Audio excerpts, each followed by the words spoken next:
If you enjoy detailed investigations into real cases, make sure to subscribe to Grave Case Files.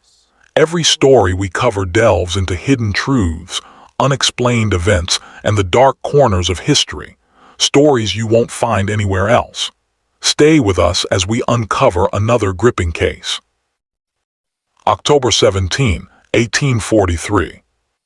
The morning air over rural Louisiana carried a damp stillness that locals had grown used to, but never fully trusted. The fog rolled slowly across the low fields like something alive, swallowing the tall grass and the wooden fences that separated one plantation from another. Even the birds seemed quiet that morning. At the edge of a narrow dirt road stood a small gathering of men beside a weathered wooden platform. It wasn't an unusual sight for that part of the South during the 1840s. Land disputes, labor contracts, livestock exchanges, transactions happened here often. But this particular morning felt different. Not because of the crowd. Because of the silence. About 15 men had gathered. Plantation owners, traders, and hired overseers. Normally such events were loud. Negotiations, arguments, raised voices. Instead, the men spoke quietly. Some didn't speak at all. They simply watched. Watched the woman standing alone on the platform. Her name, according to the faded paper held by the clerk nearby, was Eliza. No family name. No recorded birthplace. No known relatives. She stood with her hands folded in front of her, her posture strangely calm despite the cold fog wrapping around the clearing. Her dress was plain cotton, worn from years of work, and her shoes were barely more than stitched leather. But something else about her drew attention. She was heavier than most field workers of that time, not unhealthy, just different from what buyers expected. Her shoulders were broad, her presence quiet. And her eyes never moved. Not toward the men. Not toward the clerk. Not even toward the man who would soon step forward. Instead, she looked somewhere beyond the trees, as if listening for something no one else could hear. The clerk cleared his throat. "Beginning offer," he said quietly, $5. Normally, that number would have triggered laughter. $5 was practically nothing. Yet no one laughed. Instead, several men shifted uncomfortably. One man in the back quietly turned away. Another crossed his arms and looked at the ground. The clerk waited. $5, he repeated. No one raised a hand. No one spoke. The fog drifted through the clearing as if time itself had slowed. Then a man stepped forward from the outer edge of the crowd. His name was Thomas Caldwell. Caldwell had only arrived in the county 2 months earlier after inheriting a modest plantation from a distant uncle. Unlike the others gathered there, he wasn't familiar with most of the local histories, rivalries, or whispered rumors that circulated between neighboring estates. To him, this gathering seemed strange from the moment he arrived. He had seen auctions before, but never one like this. He looked around at the other men. $5, Caldwell said. No one. No answer. The clerk glanced at the crowd again. Still nothing. He lowered his voice. $3. A breeze moved through the trees. Still no bids. Caldwell frowned. He leaned slightly toward the man standing beside him. Is something wrong with her? The man didn't answer immediately. Instead, he rubbed his beard slowly. Then he said something that Caldwell would remember for the rest of his life. "You're new here," the man said quietly. Caldwell nodded. "That explains it." "What does?" The man didn't reply. He simply stepped back. The clerk's voice broke the silence again. $1.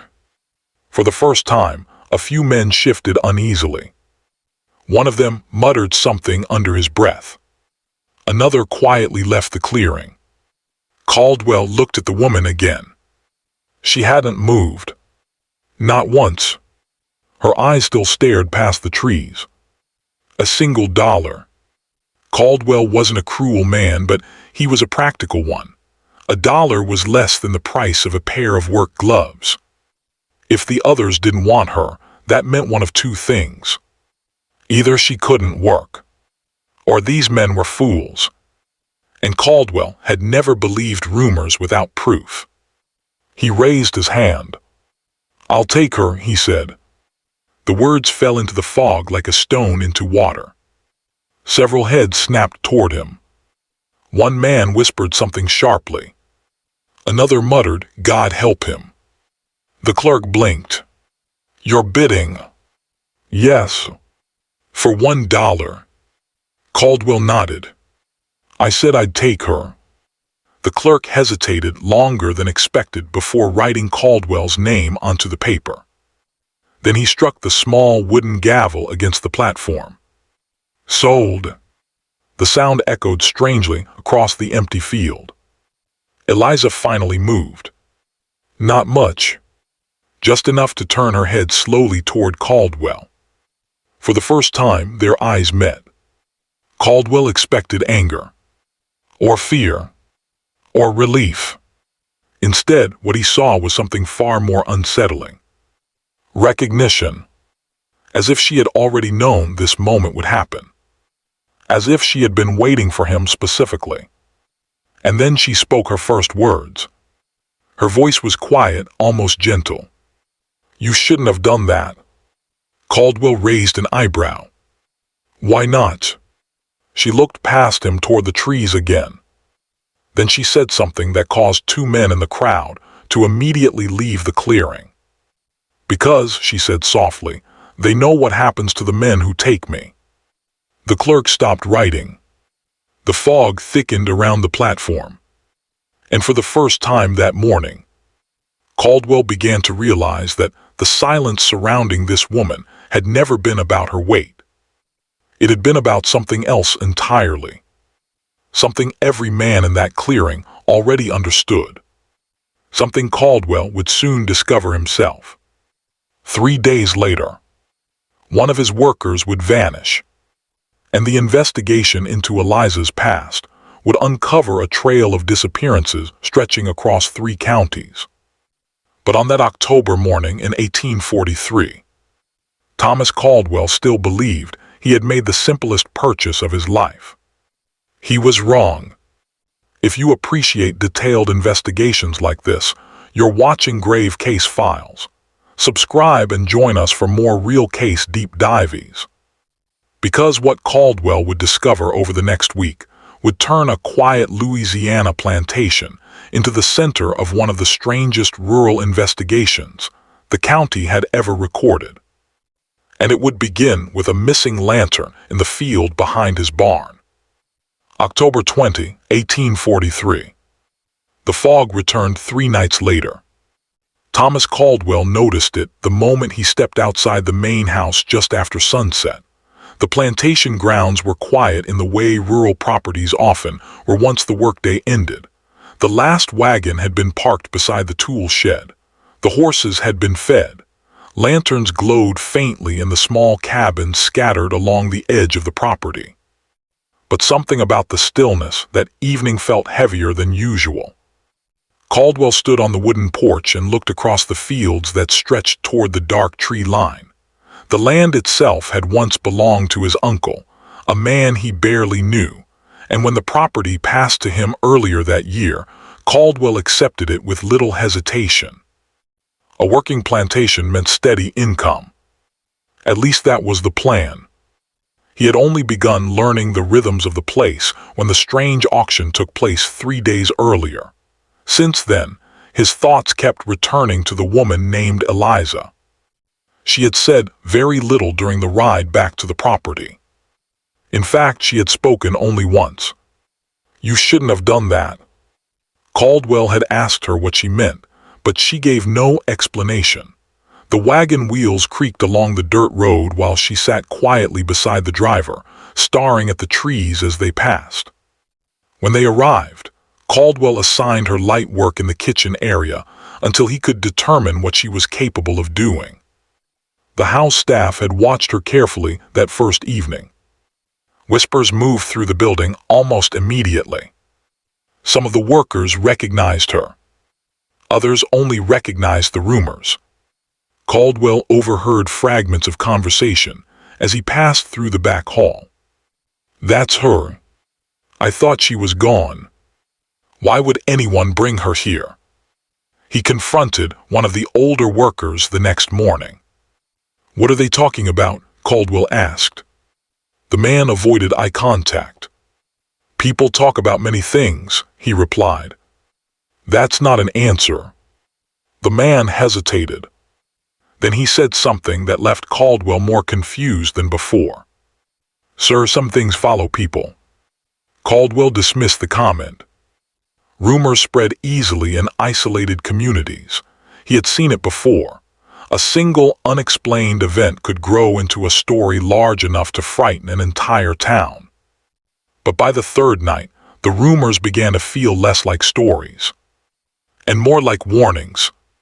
Caldwell stepped off the porch and walked toward the barns.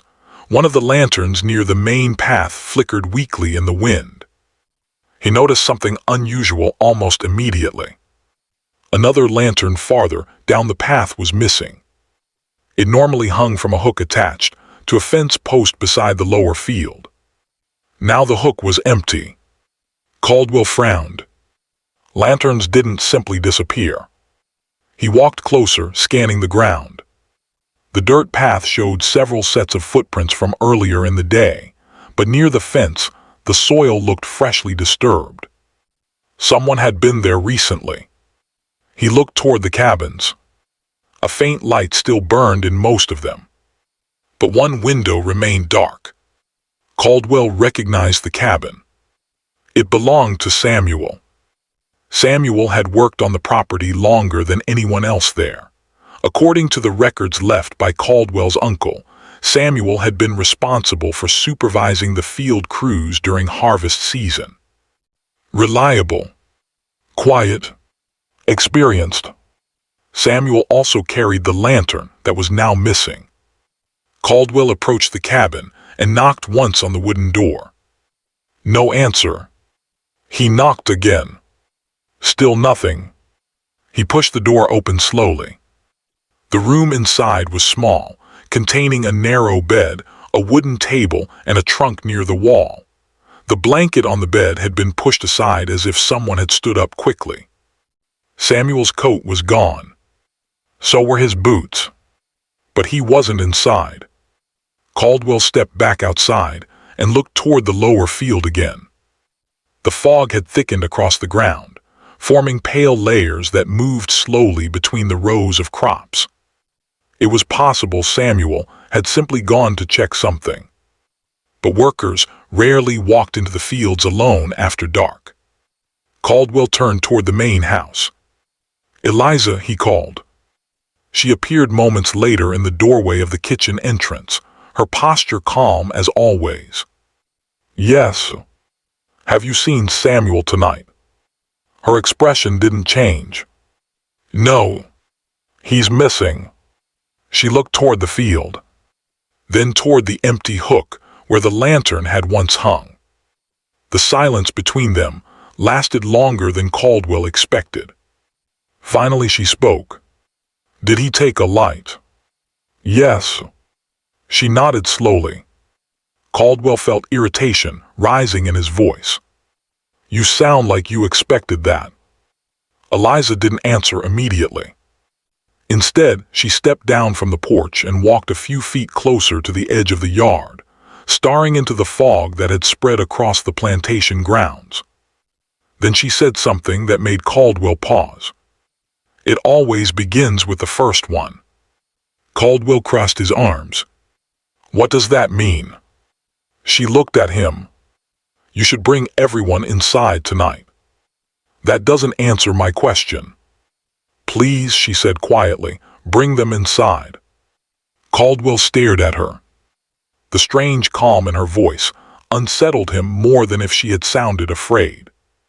"You think Samuel's in danger?"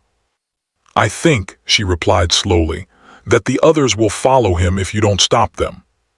The others? The men who will go looking. Caldwell opened his mouth to argue. But at that exact moment, a voice shouted from the direction of the cabins. "Mr. Caldwell." Two workers ran across the yard toward him. Both were breathing hard. "What is it?" Caldwell asked.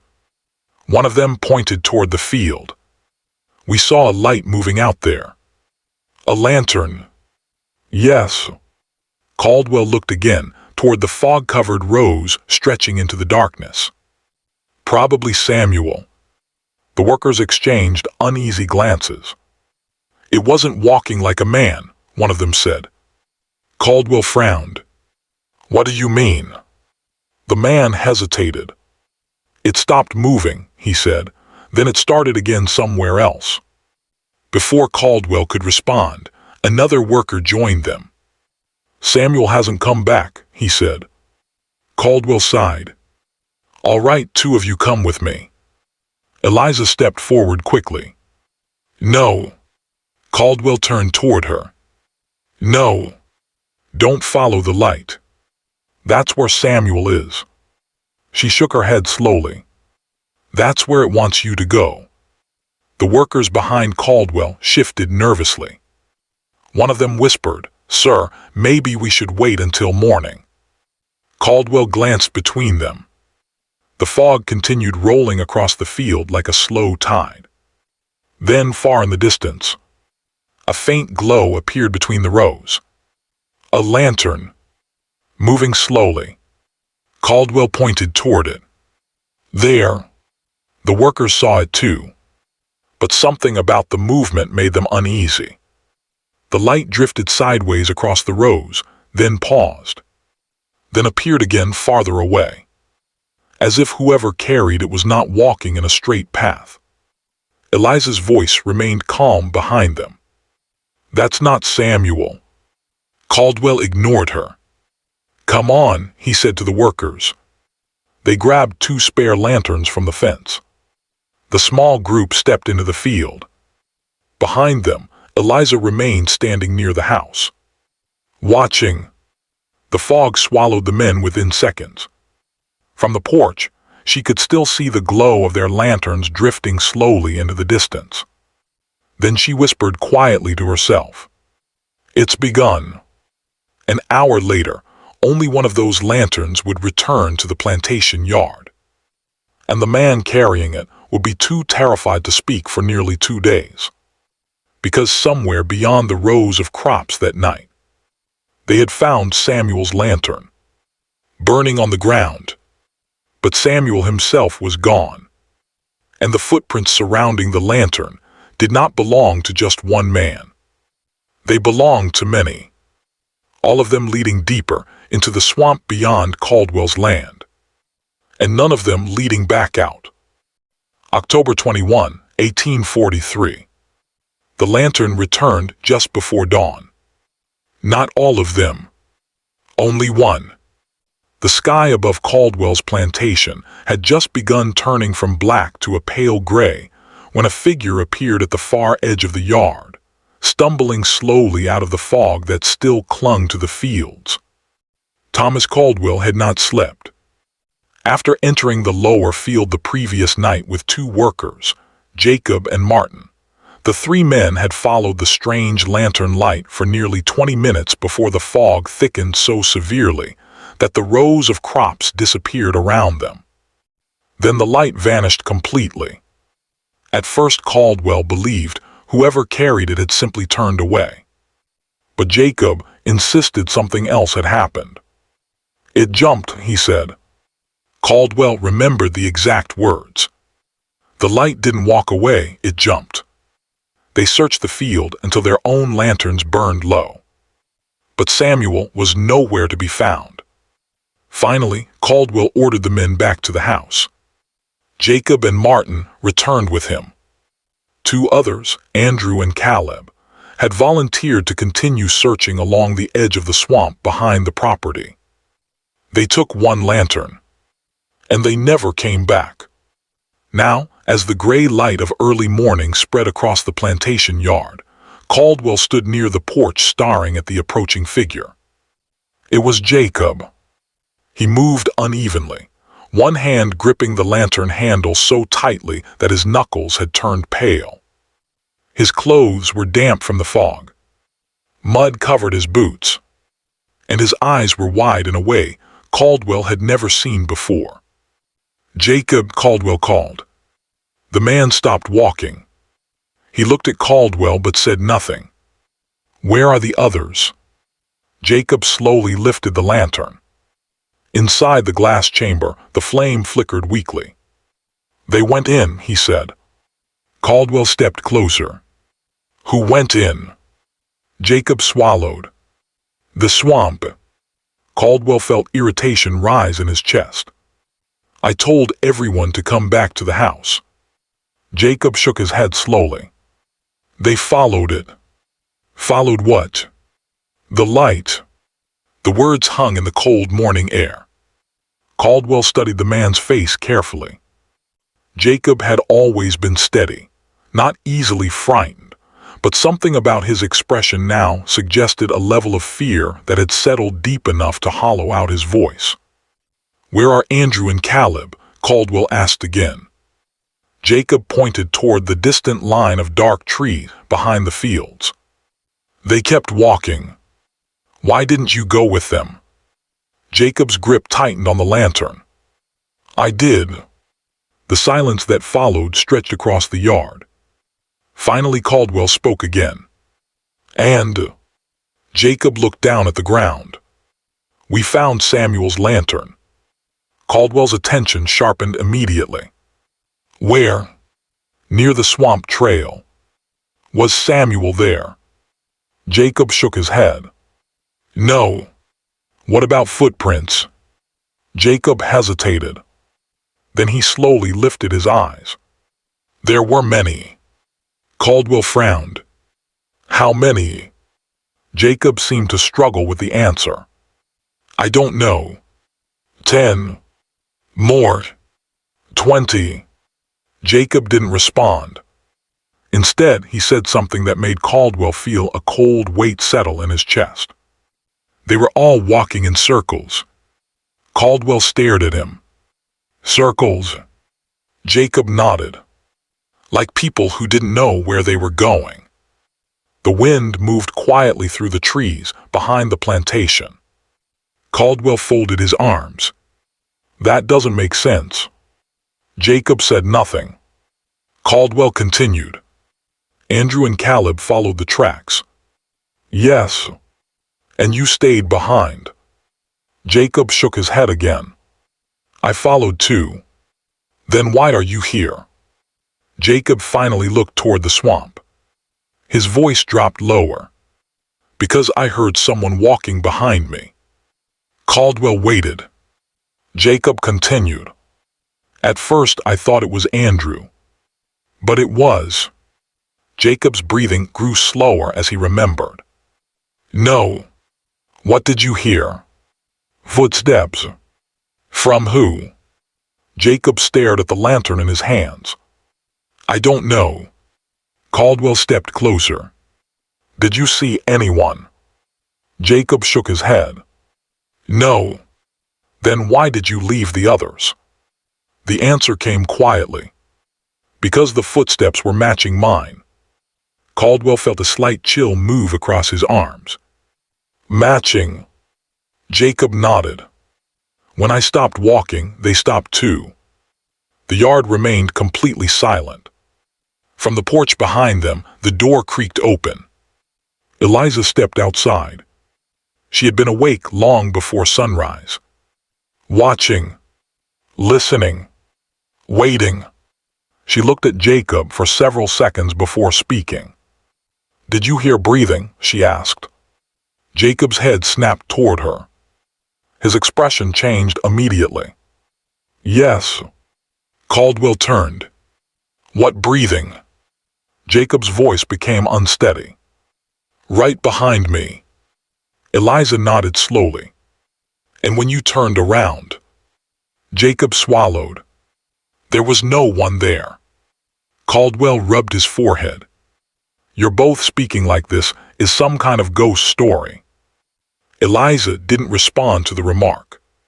Instead, she asked another question. "Did the lantern go out?" Jacob looked down at the one he carried. "No, not yours." She pointed toward the swamp. "Samuel." Jacob hesitated. Then he nodded. "Yes." "How?" "The wind." Eliza shook her head. "There was no wind last night." Jacob's breathing grew heavier. Caldwell finally raised his voice slightly. "Enough." Both of them turned toward him. "This plantation has lost 2 men in the woods. That's what matters right now." He pointed toward the barns. "I'm taking 3 men and searching the swamp." Eliza stepped forward immediately. "No." Caldwell's patience finally snapped. "You don't give orders here." "I'm not giving an order." "Then what are you doing?" "Trying to keep the rest of them alive." Caldwell stared at her. "You knew something about this before you came here." She didn't deny it. "You should leave this place," she said quietly. Caldwell laughed once. "That's not happening."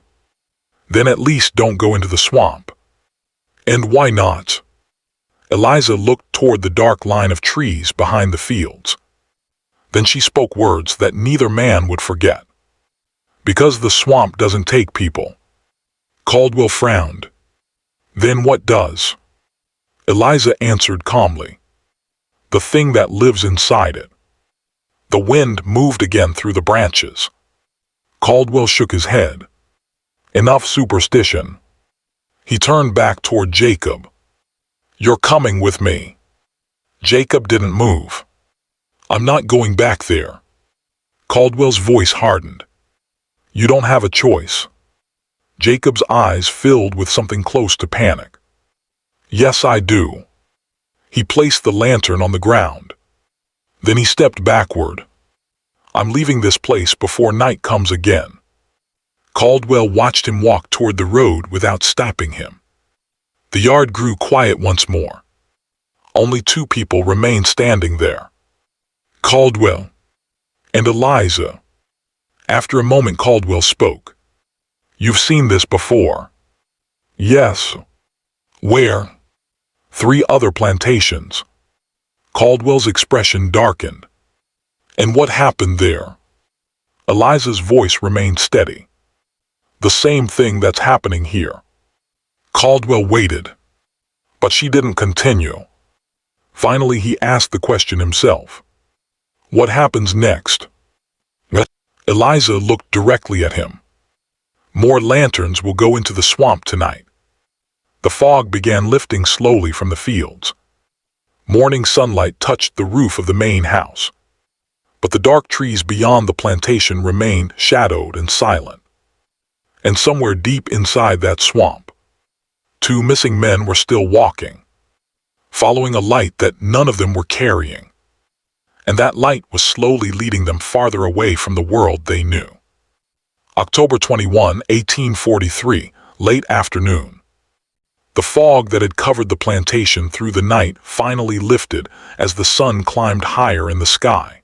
By midday, the fields looked almost normal again.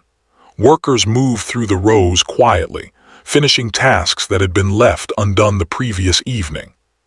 But the rhythm of the plantation had changed. 2 men were missing. Samuel had vanished sometime during the night of October 20. Andrew and Caleb had disappeared only hours later while searching near the swamp. No one had seen them since. Thomas Caldwell stood near the edge of the property, where the open field slowly gave way to a narrow path leading into the trees. The ground there sloped downward toward a dark stretch of cypress swamp that covered nearly 2 miles of low land. His uncle's records described the area only briefly. Swamp beyond South Field, difficult ground, avoid after dark. At the time, Caldwell had assumed the warning referred to snakes, deep mud, or ordinary dangers of wilderness terrain. Now he wasn't so certain. 3 workers stood nearby holding lanterns and long wooden poles used for testing the depth of muddy ground. Their faces carried the same tense expression Caldwell had noticed across the entire plantation since sunrise. Nobody spoke unless necessary. The rumors that had once circulated quietly were now spreading openly.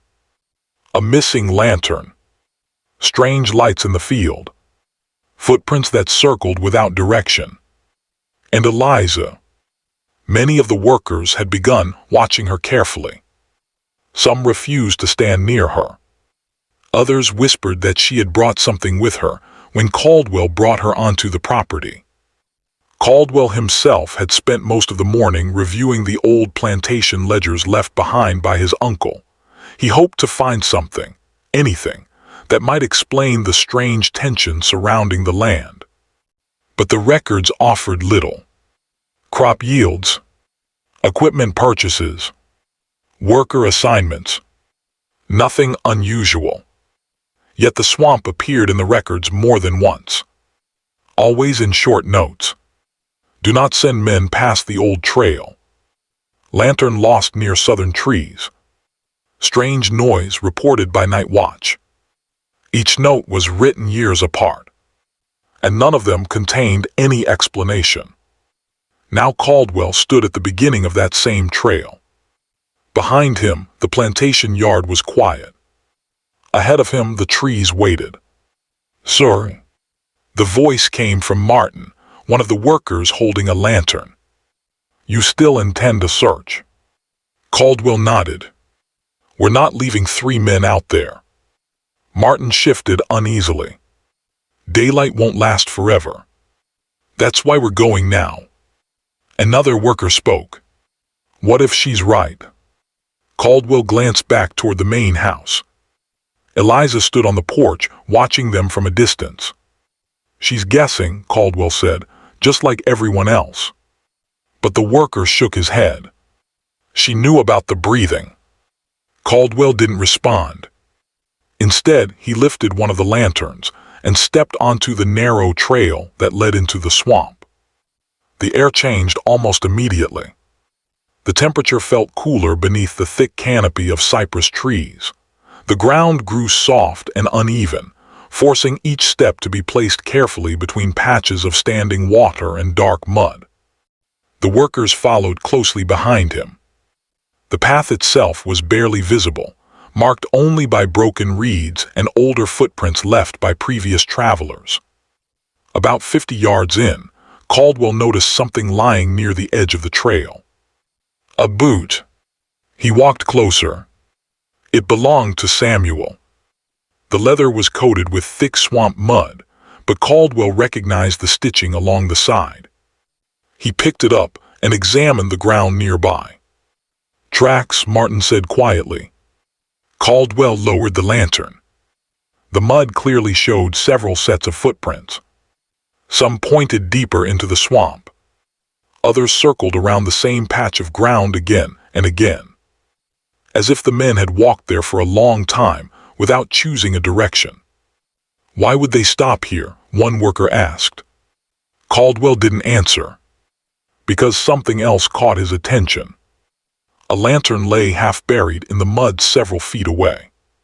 Samuel's lantern. The glass had cracked slightly, but the metal frame remained intact. Caldwell crouched down and lifted it carefully. The wick was black, burned out. He examined the ground again. The footprints formed a wide circle around the lantern. Dozens of steps.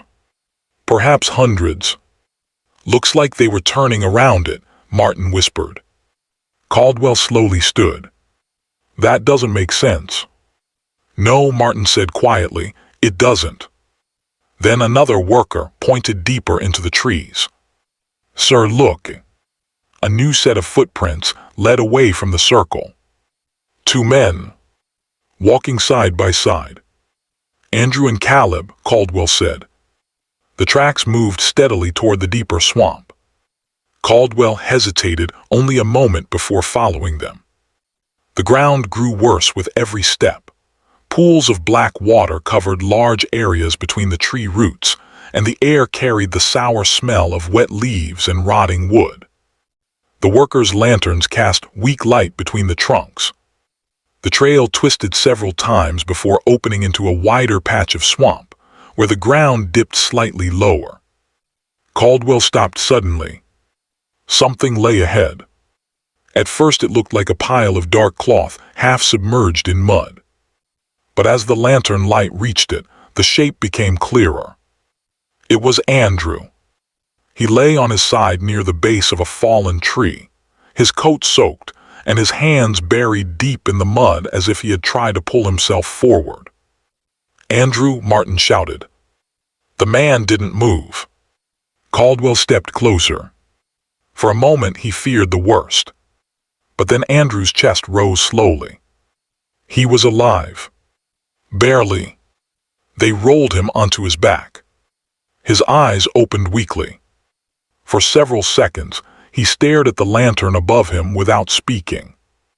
Then he grabbed Caldwell's sleeve with surprising strength. "Don't follow it," he whispered. Caldwell leaned closer. "Follow what?" Andrew's lips trembled. "The light." Caldwell glanced around the swamp. "There's no light here." Andrew shook his head slowly. "There was." "Where, Caleb?" Andrew's breathing grew uneven. He kept walking. "Walking where?"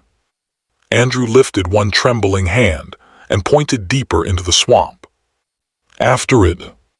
Caldwell followed the direction of his finger. The swamp stretched into darkness beyond the reach of their lanterns.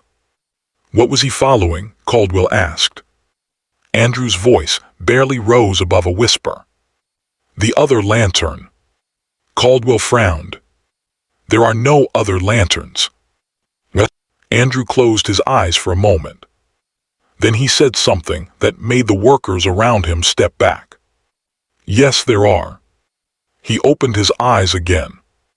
"They just don't belong to us."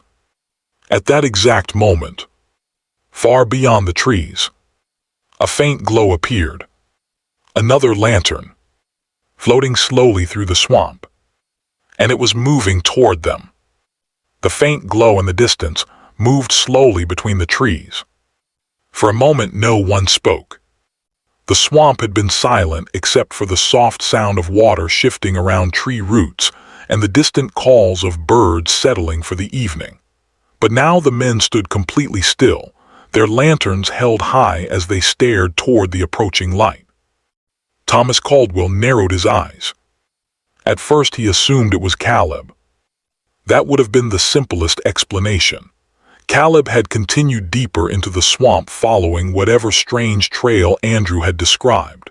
Perhaps he had simply turned around and was now returning.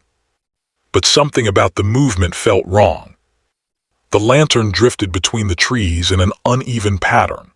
It would appear clearly for a moment, then slip behind a trunk, then reappear several feet away in a direction that didn't match a natural walking path. Martin noticed it too. "That's not how a man walks," he whispered. Caldwell didn't answer. The glow continued approaching.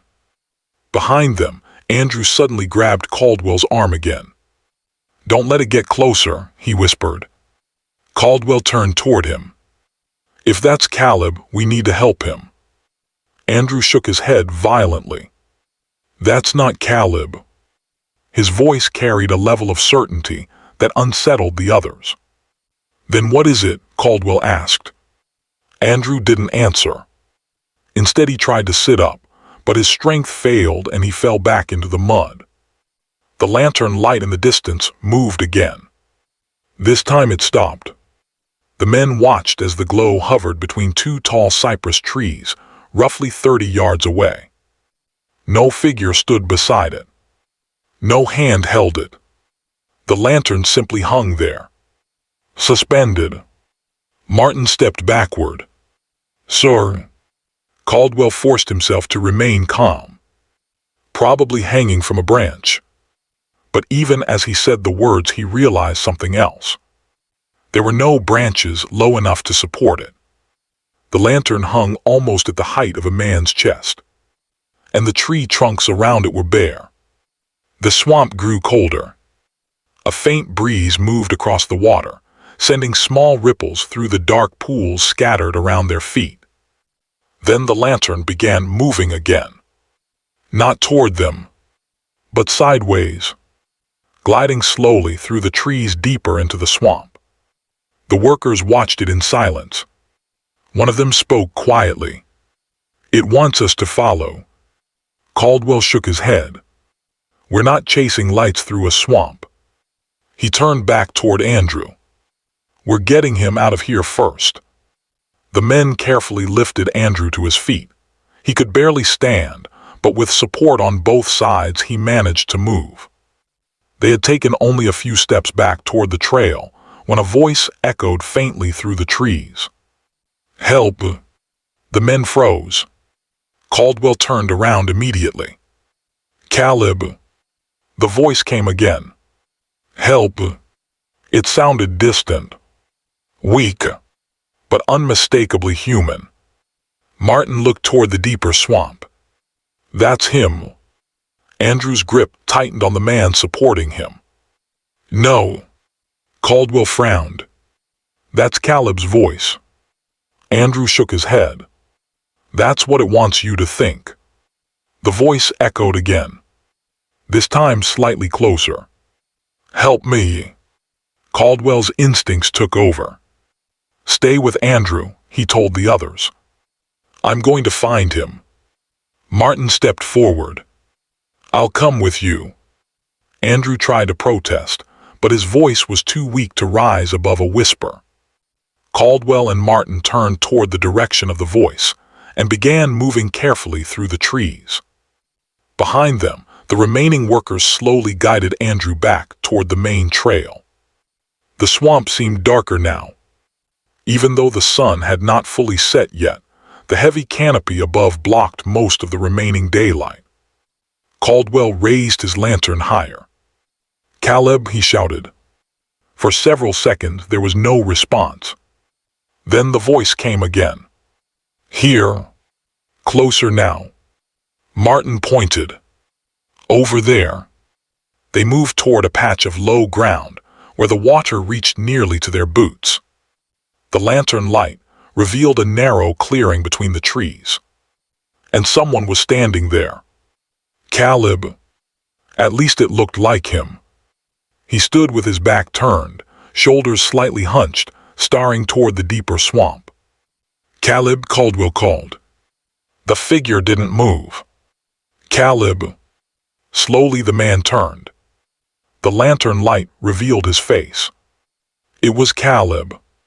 But something about his expression felt wrong. His eyes looked unfocused. His mouth hung slightly open. And his clothes were soaked, as if he had been standing in water for hours. Martin stepped forward. "You all right?" Caleb didn't answer. He simply stared at them. Caldwell walked closer. "Caleb, what happened?" The man blinked slowly. Then he lifted one shaking hand and pointed deeper into the swamp. "I found them," he said. Caldwell frowned. "Found who?" Caleb's voice sounded distant. "The others." "What others?" Caleb swallowed. "The men who followed the lights before us." Caldwell exchanged a glance with Martin. "What are you talking about?" Caleb continued staring into the darkness. "They're still walking." A long silence followed. Finally Caldwell spoke again. "Samuel." Caleb nodded faintly. "And more." "How many?" Caleb's eyes drifted toward the deeper trees again. "I couldn't count them." Martin's voice lowered. "Where are they?" Caleb slowly raised his arm and pointed again. "Just past the old water." Caldwell looked in that direction. The swamp beyond the clearing appeared even darker, the trees packed tightly together with narrow channels of black water weaving between them. "Show us," Caldwell said. Caleb hesitated. Then he turned and began walking. Martin leaned toward Caldwell. Something isn't right. Caldwell nodded quietly. I know. But they followed him anyway. The ground sloped downward as they moved deeper into the swamp. The air grew thick with the smell of stagnant water. After about 50 yards, Caleb stopped. He raised one finger and pointed ahead. Look! Caldwell lifted the lantern higher. At first he saw nothing but trees and water. Then the shapes became clearer. Figures, standing in the swamp. Several of them, perfectly still. Their clothes hung wet and heavy. Their heads tilted slightly downward. For a moment Caldwell thought they might be scarecrows or abandoned clothing caught on branches. Then one of them moved. Just slightly. A slow shift of weight. Martin whispered beside him. Dear God. Caldwell counted quickly. 5 figures. Maybe 6. One of them stepped forward slightly. The lantern light revealed the man's face. Samuel. But he wasn't looking at them. He was staring past them, toward something deeper in the swamp. And then Caldwell realized something even stranger. Every single one of the figures held a lantern. All of them were lit, but none of the men appeared to be holding them. The lights floated slowly in front of them, as if guiding them somewhere. And at that moment, far deeper in the swamp beyond the silent figures, a much larger light began to glow. The larger light in the distance grew slowly brighter. For several seconds, Thomas Caldwell and Martin stood frozen where they were, their own lantern barely illuminating the water around their boots. The glow ahead pulsed faintly through the trees, stronger than any single lantern flame. The figures standing in the swamp did not react to Caldwell's presence. Samuel stood among them. So did 2 men Caldwell did not recognize. Their clothes were older, darker with age and mud, as if they had been wandering there far longer than the past 2 days. Each man stood motionless. Each stared into the deeper swamp. And each had a lantern floating in front of him, swaying slightly as if pulled by an invisible current. Martin whispered quietly, Sir, they're not even blinking. Caldwell stepped forward carefully. Samuel. The man did not respond. Caldwell moved closer until the lantern light fully revealed Samuel's face. His eyes were open, but unfocused, as if he were looking at something far away that Caldwell could not see. Samuel, can you hear me? Still nothing. Then Samuel took a step. Not toward Caldwell. Toward the deeper swamp. The floating lantern moved first. Samuel followed it. The other men began moving as well. One step at a time. Slow. Silent. Like sleepwalkers. Martin grabbed Caldwell's arm. They're following it. Caldwell looked toward the larger light, now glowing deeper in the trees. It flickered through the swamp like a distant fire. Then he turned toward Caleb. Is that what you followed? Caleb stood several feet behind them. But something about his posture had changed. His head tilted slightly. His eyes stared in the same direction as the others, toward the larger light. Yes, Caleb said quietly. Caldwell suddenly realized Caleb had moved closer to the line of silent figures. Caleb, Caldwell said firmly, step back. Caleb didn't move. The light shows the way, he murmured. Martin stepped toward him. Caleb, listen to me. But Caleb slowly walked forward and joined the others. His lantern lifted from his hand. It hovered in front of him. Caldwell watched in disbelief as Caleb fell into step beside Samuel. 5 men. Then 6.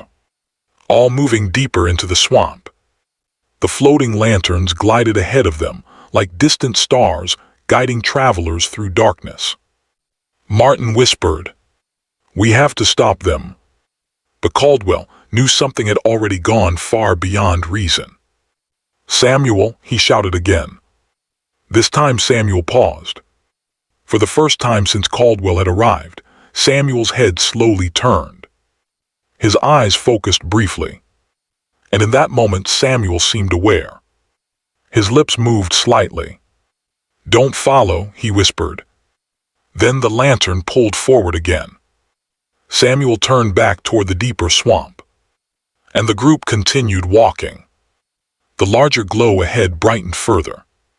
Caldwell suddenly understood something. "They're being drawn to it," he said quietly. Martin nodded. Like moths to fire. The swamp grew darker as the sun finally sank beyond the horizon. Their own lanterns struggled to push back the growing shadows between the trees. The distant glow now illuminated a wide pool of still water surrounded by twisted cypress trunks. The silent figures stepped into the water without hesitation. One by one, the floating lanterns moved out across the surface.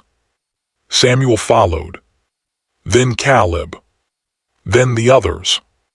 The water reached their knees, then their waists. Still they walked. Martin shouted, "Stop!" None of them listened. The lanterns drifted farther across the dark pool. Caldwell watched helplessly as the men followed until the water reached their chests, then their shoulders. Then their heads disappeared beneath the black surface. The floating lanterns hovered above the water for a moment longer. Then each flame flickered once and went out. Darkness returned instantly. The larger glow vanished as well. The swamp became silent again. Only the faint ripples on the water showed where the men had disappeared. Martin stood beside Caldwell, breathing heavily. "Did we just watch them drown?" Caldwell didn't answer immediately. He stared at the empty water. "No," he said finally. "They walked." Neither man spoke again during the long walk back to the plantation. When they reached the yard, night had fully fallen. Several workers waited anxiously near the house. Eliza stood among them. She looked at Caldwell's face and understood immediately. "They followed it," she said quietly. Caldwell nodded. "Yes." Eliza closed her eyes briefly. "Then the swamp has them now." Caldwell stepped closer. "You've seen this before." "Yes." 3 plantations." She nodded. "And every time." "The same." Caldwell rubbed his tired eyes. "What is it?" Eliza looked toward the dark horizon beyond the fields. "Some people say the swamp holds the memories of those who were lost there long ago." "That's not an answer." She continued quietly. "Others believe something older lives beneath the water." Caldwell waited. "But the truth," she said, "is that no one who follows the lights ever returns." The workers behind them remained silent. The lanterns around the yard flickered softly in the wind. Finally Caldwell spoke again. "Why didn't it take you?" Eliza looked at him. "Because I never followed." Caldwell stared into the darkness beyond the plantation. Somewhere far beyond the fields, the swamp stretched endlessly beneath the night sky. Calm, silent, as if nothing had ever happened there. But from that night forward, the workers on Caldwell's plantation refused to walk near the southern fields after sunset. And every few months, someone reported seeing faint lantern lights drifting slowly through the distant trees, moving deeper into the swamp, guiding unseen travelers toward the water, where the footprints always led in and never came back out.